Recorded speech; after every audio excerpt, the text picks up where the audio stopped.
بسم اللہ الرحمن الرحیم۔ السلام علیکم۔ یہ آپ کا اپنا ڈیجیٹل پلیٹ فارم ہے۔ میں طارق متین ہوں۔ واللہ خیر الماکرین۔ اللہ سب سے بہتر تدبیر فرمانے والا ہے، وہی بچائے گا میرے دیس کو بلاؤں سے، جو بارش میں شجر سے گھونسلہ گرنے نہیں دیتا، کیونکہ اس کی تدبیر تمام تدابیر کی امام ہے۔ عمران خان کے لیے پاکستان کے عوام نے بھرپور جلسہ کر دیا۔ یہ جلسہ پاکستان کے عوام ہی کر سکتے تھے اور انہوں نے کر دیا۔ ٹھوک بجا کے ٹھیک ٹھاک جلسہ پاکستان تحریک انصاف کر کے گئی ہے۔ ایسا جلسہ پاکستان تحریک انصاف کے سوا کوئی بھی نہیں کر سکتا تھا۔ تو سب سے پہلے اس جلسے پر بات کریں گے۔ آپ سے ایک چھوٹی سی معذرت کر لوں، میں آن دا گو ہوں، تو میرا مائک اس وقت میرے پاس موجود نہیں ہے۔ وہ ہوپ فلی اگلی ویڈیو میں میرے پاس ہوگا، تو ممکن ہے آپ کو آڈیو کا تھوڑا سا ایشو آئے، بٹ بہت اہم خبریں ہیں، بہت اہم چیزیں ہیں جن پر اس ویڈیو میں بات کرنی ہے، اس لیے کوئکلی شروع کر دیتے ہیں۔ عمران خان صاحب کا یہ جو جلسہ ہے، یہ جلسہ عمران خان صاحب نے کر کے اکیلے جیل میں بیٹھ کر اس 6x8 کے سیل میں، ڈیتھ سیل میں بیٹھ کر عمران خان نے اکیلے سب کا پنجہ ایک ساتھ گرا کے دکھا دیا ہے۔ عمران خان صاحب نے غیر سیاسی طاقتوں کا، حکومت کے دوستوں کا، ان سب جماعتوں کا جو مل کر حکومت میں ہیں اور جو بغض میں مبتلا ہیں، بلکہ وہ اس وقت خوف میں مبتلا ہیں، تو ان سب جماعتوں کا جو کاسالیسی کر رہی ہیں، عمران خان صاحب نے اکیلے اور پھر دیگر طاقتوں کا پنجہ اکیلے گرا دیا ہے۔ جلسے میں ہوا کیا؟ دیکھیے، اتنا بڑا جلسہ جیل سے بیٹھ کر عمران خان صاحب نے کر کے دکھایا اور عوام نے کر کے دکھایا۔ یعنی باہر موجود قیادت کو کیا کرنا تھا؟ ان کو کرنا یہ تھا کہ ایک جلسہ رکھے، اس جلسے کے لیے انتظامات کے لیے ایک سٹیج بنائے اور لوگوں کو کہیں آؤ، ساؤنڈ سسٹم لگائیں اور کہیں آؤ، اور پھر جلسہ لوگوں کو کرنا تھا۔ باقی سیاسی جماعتیں کیا کرتی ہیں؟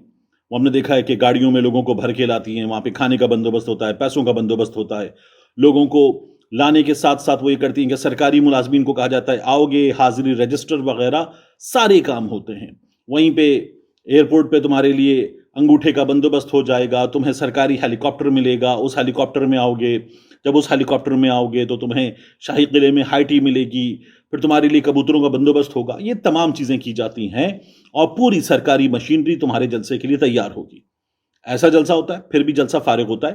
لیکن عمران خان صاحب کی جماعت کا جو یہ جلسہ تھا، یہ جلسہ جو ہے وہ کچھ عطا تارڑ صاحب اور ان جیسے لوگ جو ہیں وہ کہہ رہے ہیں کہ جی 7,000 لوگ تھے۔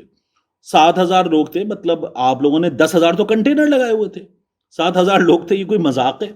پھر اس کے بعد عمران خان صاحب کی جماعت نے جب یہ کہہ دیا کہ لوگوں سے آؤ، تو لوگ آئے۔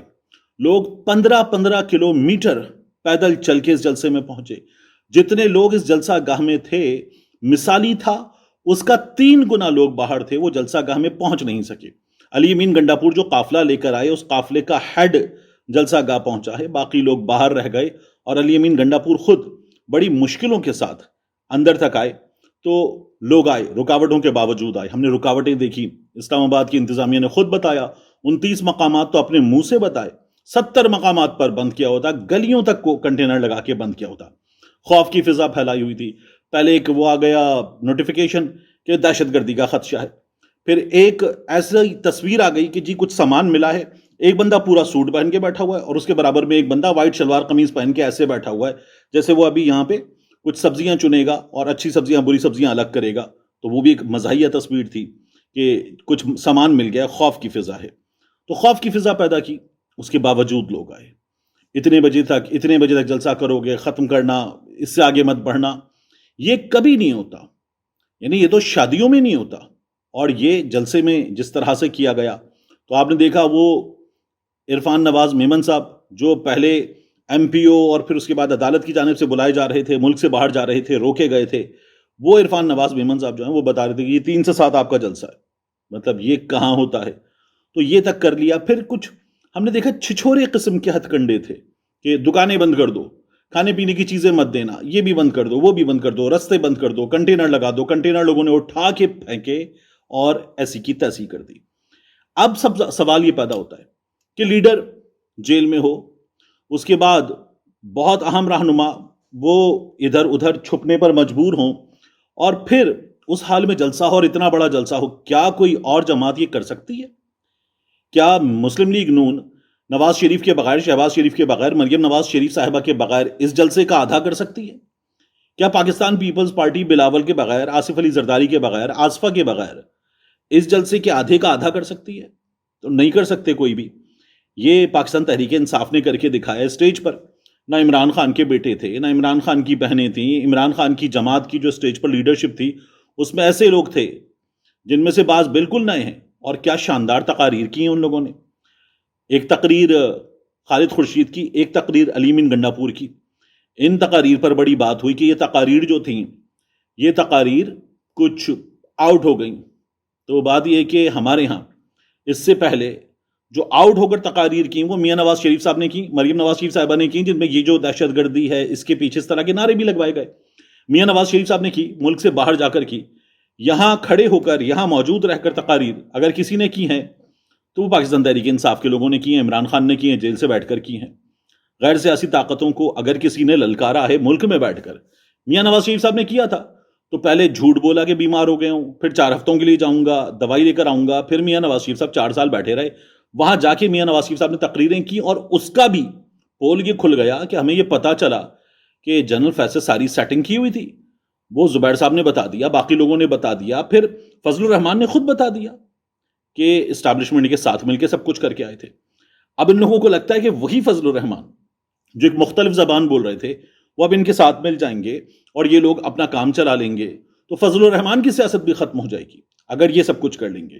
یعنی فضل الرحمان کی سیاست کو گزشتہ کچھ دنوں میں کچھ سانسیں ملی ہیں، وہ لوگوں میں ایکسیپٹنس حاصل کرنے کے قابل ہوئے، لیکن وہ بھی ختم ہو جائے گی اگر یہ لوگ اس طرح سے کریں گے. تو پاکستان تحریک انصاف نے جو کیا وہ زبردست تھا. ایسا جلسہ کوئی جماعت ان حالات میں، ان مشکلات کے ساتھ، اتنی پرابلمز کے ساتھ نہیں کر سکتی تھی. پاکستان تحریک انصاف نے کر کے دکھایا، ریمارکیبل. گنڈا پور صاحب کی جو تقریر تھی اس میں جو باتیں تھیں چند بڑی بڑی باتیں. اس میں ایک تو انہوں نے یہ کہہ دیا کہ ہم مہلت دے رہے ہیں 2 ہفتوں کی، عمران خان کو چھوڑو ورنہ ہم رہا کرائیں گے. انہوں نے کہا پہلی گولی میں کھاؤں گا. تو اس کا مطلب ہے کہ گنڈا پور صاحب یہ کہہ رہے ہیں کہ ہم وہ مہم چلائیں گے عمران خان کی رہائی کے لیے کہ جس کے نتیجے میں آپ یہ دیکھیں گے کہ لوگ باہر نکالیں گے، خود باہر آئیں گے اور فیصلہ کن ہم لڑائی کی طرف جائیں گے. سیاسی تقریر میں یہ ہوتا ہے، لیکن گنڈا پور صاحب جو ہیں وہ کچھ عزائم کا اظہار کر رہے تھے. گنڈا پور صاحب نے انہی عزائم کا اظہار کرتے ہوئے خواجہ آصف کو تیرا باپ بھی نہیں عمران خان کا ملٹری ٹرائل کر سکتا یہ بات بھی کی. اور پھر انہوں نے غیر سیاسی طاقتوں کو للکارتے ہوئے بہت آگے جا کر بات کی. ایک بات جو غیر سیاسی طاقتوں کو للکارتے بات کرنے کی تھی، ریٹرک ہے، وہ ہمارے یہاں ہمیشہ جلسوں میں ہوتا ہے، ہو گیا. جو مریم نواز شریف صاحبہ کے حوالے سے گنڈا پور صاحب نے بات کی، میرا خیال ہے نہیں کرنی چاہیے تھی. تو اس میں بہت بڑی تعداد میں صحافیوں نے رونا شروع کیا. یہ صحافی جو یاسمین راشد کے ساتھ ہو رہا ہے اس پر نہیں بولے، جو عالیہ حمزہ کے ساتھ ہوا ہے اس پر نہیں بولے، یہ جو سنم جاوید کے ساتھ، طیبہ راجہ کے ساتھ جس کے بال پکڑ کے جس طرح سے گھسیٹا گیا تھا، کھینچا گیا تھا، نہیں بولے تھے. یہ سب کے سب مستند بے شرم میں یہ چپ تھے. یعنی پھر اس کے بعد اتنا تو چھوڑیے، صحافیوں کو جن کو پی ٹی وی میں ابھی نوکریاں بھی حکومت نے دی ہیں، ہم نے یہ تک کرتے ہوئے دیکھا کہ باپ بیٹی کے رشتے پر سنم جاوید کے معاملے میں یہ اپنی گھٹیا صحافت دکھا رہے تھے. تو ایسے صحافی ہمارے یہاں موجود ہیں. تو ان لوگوں کی کیا بات کرنی کہ یہ کہہ رہے ہیں کہ جی گنڈا پور نے مریم کے حوالے سے کیا کہہ دیا. گنڈا پور صاحب کو خود سوچنا چاہیے. میں ہمیشہ کہتا ہوں جب آپ کسی کو گالی دیتے ہیں تو آپ اس کو گالی نہیں دیتے، آپ اس کو لائسنس دیتے کہ وہ آپ کو گالی دے سکے. تو گنڈا پور صاحب کو یہ نہیں کرنا چاہیے تھا. یعنی اس کے نتیجے میں کوئی پاکستان تحریک انصاف کی کسی بہت نامی گرامی خاتون کے بارے میں کوئی بات کر دے گا تو گنڈا پور صاحب پھر کیسے روکیں گے؟ پاکستان تحریک انصاف والے کیسے روکیں گے؟ نہیں کرنا چاہیے تھا. کیا غلط کیا، بالکل نہیں کرنا چاہیے تھا. خالد خورشید صاحب نے محسن نقوی صاحب کے حوالے سے بات کی کہ وہ اسٹیبلشمنٹ اگر رفع حاجت کا ایک حصہ کر دے تو پھر اس طرح کی پیداوار وغیرہ یہ نہیں کرنا چاہیے تھا. آپ جواب دیں، ٹھوک کے، بجا کے، ٹکا کے جواب دیں. اور محسن نقوی خود نون لیگ والے پریشان ہیں. نون لیگ والوں کا اپنا مطلب ان سے وہ بیزار ہو چکے ہیں کہ یار کیا کریں. وہ کہتے ہیں کہ یار یہ ہمیں آنکھیں دکھاتے ہیں اور ان کی مہربانی کہ وہ وزیر اعظم نہیں بنے. تو نون لیگ خود پریشان ہے. تو خالد خورشید صاحب کو، محسن نقوی کو اس سے زیادہ سخت جواب اس سے کم سخت لفظوں میں یا مناسب لفظوں میں دیا جا سکتا تھا، نہیں دینا چاہیے تھا. جو انہوں نے یہ کیا محسن نقوی کے بارے میں کہ رفع حاجت کا، وہ سارا حوالہ نہیں کرنا چاہیے تھا. اسٹیبلشمنٹ کا جواب بعض صحافیوں نے دینا شروع کر دیا کہ جی یہ جو کر رہی ہے پاکستان تحریک انصاف، اس سے جو عمران خان کے خلاف ہونا اس کی رفتار بڑھا دی ہے. سیدھی بات یہ ہے کہ وہ وہی بات کر رہے ہیں کہ عمران خان کا ملٹری ٹرائل اگر ہونے جا رہا ہے، کل کا ہوتا آج ہو جائے گا. عمران خان پہ اور سختیاں آنی ہیں تو وہ کل کی ہوتی آج آ جائیں گی. بات یہ کہ عمران خان پہ جو سختیاں ہیں، عمران خان کے کیلیبر کا تو ایک تو کوئی لیڈر نہیں ہے. لیکن اگر ان سختیوں کی بات ہو رہی ہے وہ ہوتی نا ان میں سے کسی پر بھی، تو عمران ریاض خان نے بالکل ٹھیک کہا تھا، یہ نائیوں کے، الیکٹریشنز کے، صفائی کرنے والوں کے ویزے پر ملک سے بھاگ چکے ہوتے۔ تو اسٹیبلشمنٹ کا جواب یہ ہمیں بتایا جا رہا ہے کہ پاکستان تحریک انصاف والے جو ہیں وہ خود اس تمام عمل کو جو ان کے ساتھ ہو سکتا ہے بہت تیز کر رہے ہیں۔ تو یہ صحافیوں کی طرف سے اسٹیبلشمنٹ کا جواب ہے۔ یہ بھی کوئی عجیب صحافی ہیں، اپنے آپ کو صحافی کہتے ہیں، اسٹیبلشمنٹ کا جواب بیٹھ کے ٹیلی ویژن پہ بتاتے ہیں، جن کا کام سیاست پہ بات کرنا نہیں ہے وہ خود بات نہ کریں، یہ صحافی ان کا جواب بھی بیٹھ کے بتاتے ہیں۔ تو اس طرح کے صحافی بھی ہمارے یہاں موجود ہیں، اور ان کو ہم صحافی کہتے ہیں کیونکہ ان کو ٹیلی ویژن چینلز پہ بٹھایا جاتا ہے، پروگرام ملتے ہیں، بڑے بڑے صحافیوں کو بٹھاتے ہیں۔ تو ایک تو یہ اسٹیبلشمنٹ کا جواب تھا۔ دوسرا، فیصل واؤڈر نے بات کی۔ فیصل واؤڈر نے بات کی اور بات کر کے کہا کہ وہ 2 گھنٹے بیٹھے تھے ایئر وائی پہ، ان کے ساتھ رؤف قداسہ صاحب تھے، محمد مالک صاحب تھے، وسیم بادامی صاحب تھے۔ وہاں بات کرتے فیصل واؤڈر نے یہ کہا کہ مراد سعید چھپا ہوا ہے ارشد شریف شہید کے قتل کے حوالے سے، اور مراد سعید باہر آئے گا تو کافی کچھ پتہ چل جائے گا۔ دیکھیے کہ جب ارشد شریف شہید کا قتل ہوا تو مراد سعید ارشد شریف شہید کے گھر میں انیکسی میں چھپا ہوا تھا، باہر ایک کمرہ انیکسی ہے وہاں پہ چھپا ہوا تھا۔ تو فیصل واؤڈر کا پہلا جھوٹ اسی وقت بے نقاب کر دیا گیا جب ایریا صاحبہ کی جانب سے انہوں نے کہا کہ انیکسی نہیں ہے، تو یہ جھوٹ بول رہے ہیں۔ دوسرا، فیصل واؤڈر نے کہا اس کے بعد، یعنی انیکسی کے بعد اگر مراد سعید وہاں چھپا ہوا تھا، اس کے بعد کہا اس کے بعد جو چھپا ہوا تھا جہاں تک کوئی نہیں پہنچ سکا، تو وہاں کس نے چھپایا؟ وہاں چھپایا بقول فیصل واؤڈر کے اسٹیبلشمنٹ کی ایک شخصیت نے، اس وقت کے D G I S I نے، فیض حمید نے۔ بندہ پوچھے کہ 3 صحافی بیٹھے ہیں، وسیم بادامی، رؤف قداسہ، محمد مالک، ان تینوں میں سے کوئی پوچھ لیتا کہ اس وقت کے D G I S I تو عمران خان کے وزیر اعظم ہوتے ہوئے جنرل دی منجم بن چکے تھے۔ تو یہ شخص جو مسلسل اسٹیبلشمنٹ کی زبان بولتا ہے، اس کو یہ تک نہیں پتا کہ ارشد شریف شہید کے قتل کے بعد کہہ رہا ہے اس وقت کے ڈی جی ایس آئی فیض حمید نے مراد سعید کو اس کے بعد چھپایا، یعنی پہلے وہ ارشد شریف کی شہادت کے بعد ارشد شریف کے گھر میں چھپے، پھر اس کے بعد چھپایا اسٹیبلشمنٹ نے۔ مطلب کمال ہے۔ اور اسٹیبلشمنٹ میں صرف اس وقت کے ڈی جی ایس آئی فیض حمید نے چھپایا جو ڈی جی ایس آئی نہیں تھے۔ تو یہ ان تمام لوگوں کو جو سامنے بیٹھے ہوتے، خاص طور پہ رؤف قداسہ صاحب کو جو ارشد شریف شہید کے سب سے قریبی دوست ہونے کے دعوے دار ہیں، محمد مالک صاحب کو یہ سوال کرنا چاہیے تھا۔ میں حیران تھا، بیٹھے ہوئے تھے اور فیصل واؤڈر بیٹھ کے اسٹیبلشمنٹ کی غیر سیاسی طاقتوں کی جو باتیں کر رہے تھے وہ 3 صحافی سن رہے تھے۔ مطلب صحافت is speaking truth to the powerful, اور یہ تینوں بیٹھ کے سن رہے تھے۔ تو میرے لیے یہ بھی بڑی عجیب و غریب حیران کن سچویشن تھی، لیکن دونوں جھوٹ فیصل واؤڈر کے فوری طور پر بے نقاب ہو گئے۔ تو یہ بھی فیصل واؤڈر کو سوچنا چاہیے کہ وہ جو بیٹھ کے بتا رہے ہیں کہ جی اب یہ بھی ہوگا، مولانا یہ بھی کریں گے، وہ بھی کریں گے، کر لیں۔ میں تو کہتا ہوں اس سے آگے جا کے بھی کچھ کر کے دیکھ لیں، نتیجہ کیا نکلے گا یہ بہت بہت امپورٹنٹ ہے۔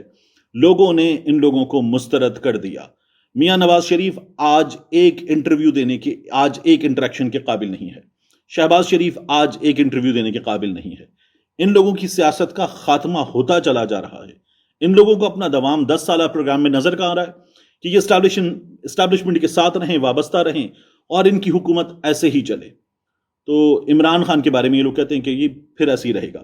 آخر میں ایک اور چیز عرض کروں، یہ جو مریم نواز شریف کے بارے میں گنڈا پور نے باتیں کی، تو اس کے حوالے سے کہا گیا کہ اب، اور وہ ازما بخاری نے، کچھ اور لوگوں نے، پی ایم ایل این کا سوشل میڈیا ہیڈ ہے، ان لوگوں نے گنڈا پور کا نام لے کر ساتھ میں لفظ کتا جوڑ کے عجیب و غریب باتیں شروع کر دیں۔ تو پھر آپ کی جو گنڈا پور کی جانب سے فاؤل پلے کی باتیں کر کیسے سکتے ہیں جب آپ اس سے زیادہ غلط زبان میں، اس سے زیادہ بری زبان میں جواب دینے پر اتر آئیں گے؟ تو پھر اس نے کیا کیا ہے، اس پر شور کرنے کا، واویلا کرنے کا اختیار ہی نہیں ہے آپ کو، کیونکہ آپ تو یہ دکھا رہے ہیں کہ ہم اس سے آگے جائیں گے۔ تو اس سے آگے جانا ہے تو پھر اس کی زبان پہ اعتراض تو آپ نہیں کر سکتے۔ ملتے ہیں انشاءاللہ آپ سے اگلی ویڈیو میں۔